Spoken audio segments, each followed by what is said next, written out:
بتقوى الله إن كنت غافلا، يأتيك بالأرزاق من حيث لا تدري، فكيف تخاف الفقر والله رازق، وقد رزق العصفور والحوت في البحر.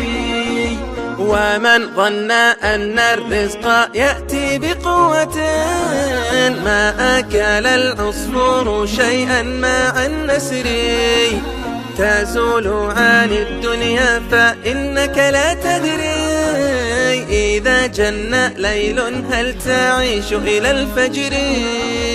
عليك بتقوى الله إن كنت غافلا، يأتيك بالأرزاق من حيث لا تدري، فكيف تخاف الفقر والله رازق، وقد رزق العصفور والحوت في البحر.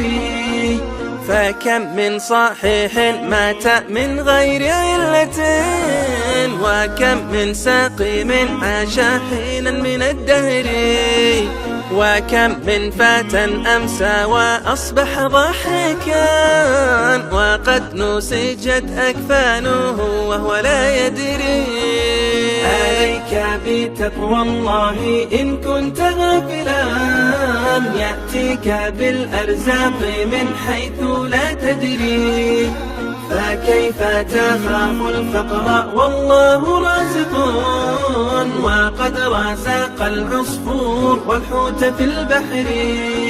وكم من عروس زيانوها لزوجها، وقد قبضت أرواحهم ليلة القدر، وكم من صغار يرتجى طول عمرهم، وقد أدخلت أجسادهم ظلمة القبر.